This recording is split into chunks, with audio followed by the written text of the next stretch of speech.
As you can guys, Crankin Surf back again. Look, what we're going to do this week is, this is one of my favourite boards. I think it was about the fourth one I built, so it's very early on in my illustrious shaping career. So what I want to do, I actually want to do a remake of this board, and I want to make it probably about a 6'6". This one's 6'4" by 20.5. Now I want to make this 6'6", so I'm going to make it a little bit bigger, but it's time we had a new version of this. The reason I like this board, it's got a really nice rail, a bit of a sort of an 80s rail, and what I like about the forward point is the wider point is here, it's fairly forward, so the wide point of the board's under the front foot. So let's show you how we make a new version of this one, copy.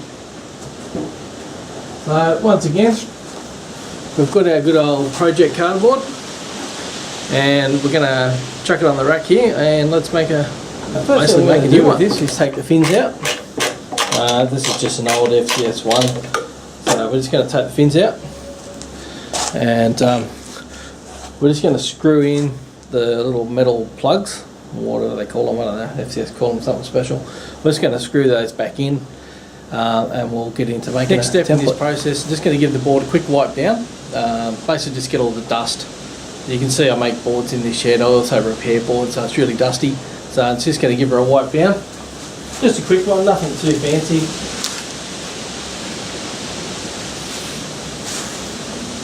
And there we go. Right, that's what we've got here. We've got a roll of tape. And we're just going to line this cardboard up along the stringer. Now, if you can't get in the middle of the stringer, just go to the back of the stringer. I'm going to leave a little bit of overhang here.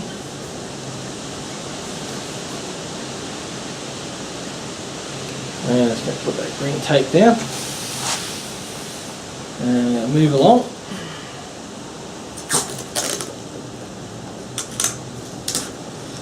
It's always good to have your cardboard nice and flat before you do this project, which I didn't do. Rookie error. And we're going to put another piece there.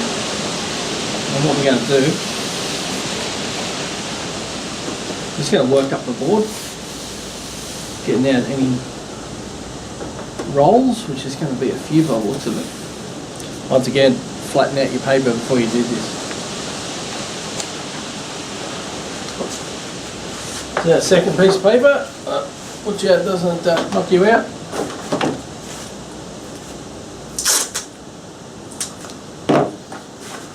Now what I want to do with this, I want to actually overhang this one a little bit.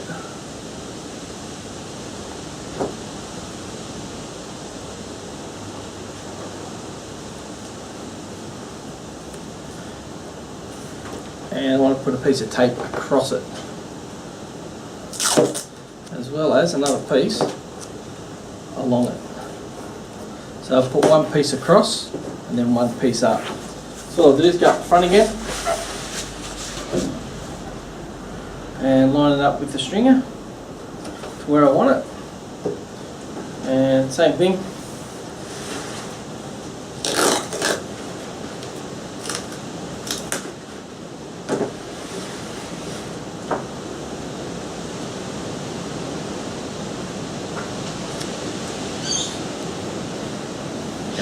Line her up. Now with the nose of the board, you're only going to need a really small piece. What I'm going to do, generally once you've got all the tape on, what I start to do, for probably about, put your hand underneath so you can feel, basically you want to put your hand underneath, feel where the rail is, and just a bit out from the rail, just do a rough cut. You basically know the shape of your boards, it's pretty easy.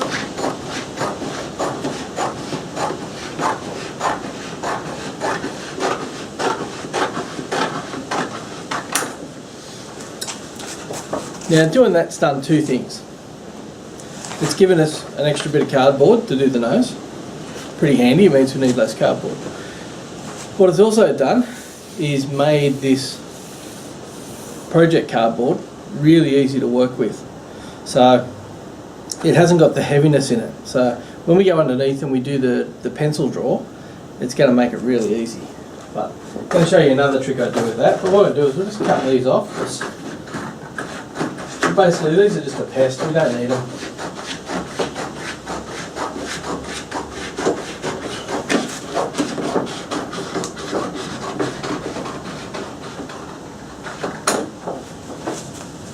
There we go. Now, we want the straight edge, not the rounded one we cut, because as I said, this one's got to go over the nose.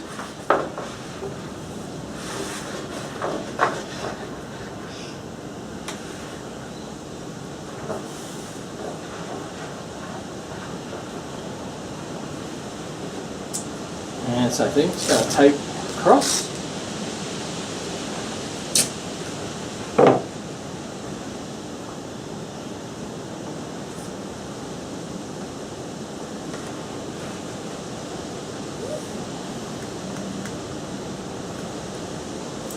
And again, we're just going to stick it to the board.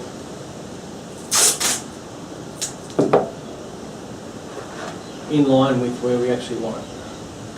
So again, along the stringer is perfect. So what we've basically got there is a very rough cardboard outline.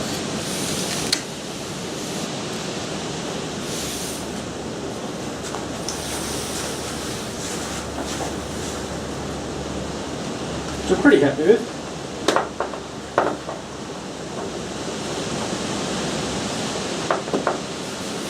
Rightio, so that's done. We've basically got a rough cut. Now what I'm going to do is basically tape onto itself so you got sticky on the outside.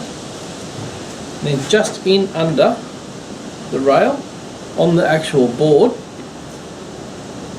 I put that and then stuck that down. When we turn the board over, we don't want that cardboard sort of falling all over the place. So we do this probably about 3 or 4 along the board.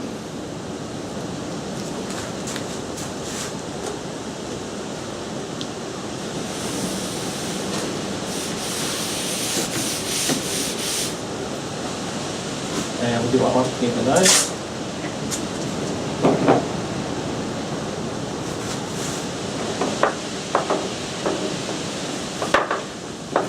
I'm just going to trim this nose piece because it's going to be a pest.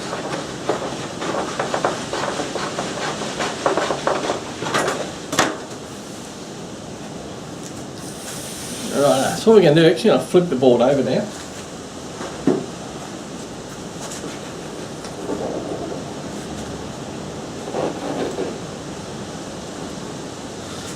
So as you'll see now, you've got all this overhang, but the best thing is, it's sitting on there quite nice. So we've got to run the pencil on there pretty easy now, which is what we're going to do. Right, so what we're going to do now is use our pencil,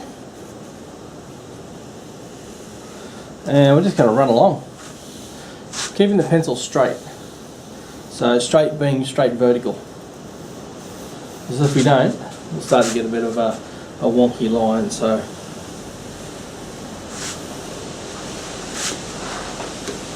okay, so we're going to remove this now from the board.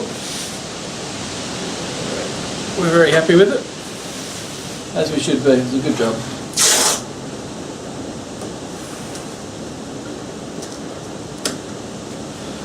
Okay, we can remove this from the board.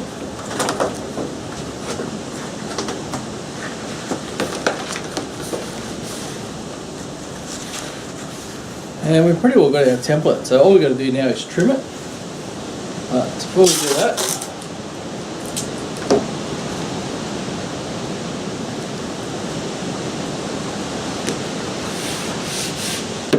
we're just going to tape the folds.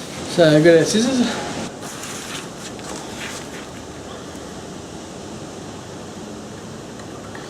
I like to cut just to the outside of the line, just a touch. And corner's always the hardest. Just make sure you round them a little bit if you want a round, sort of a rounded corner.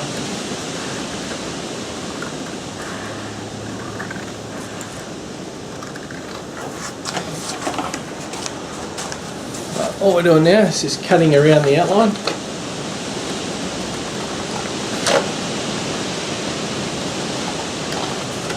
Okay guys, there we have it. Basically our cardboard template. Obviously the tail end through the nose, and that's now ready to go onto a blank to make a new board. There we are guys, that is basically ready to go. So ready to make a copy of that board. What I've got to do is just flatten the cardboard out because some idiot left it rolled up. That'd be me. So this nose is sticking up a bit, but it's basically ready to go and ready to make a new board. Okay guys, that's basically how I make a copy of a board I've already got. If I'm repairing a board and I really like the outline, I might take a template off it, may change the nose and the tail slightly to suit me, but that's basically how I do it. If you like the video, give it a thumbs up, like, subscribe. As I said, not a professional video maker by any means, just get in, have a crack, but that's really handy.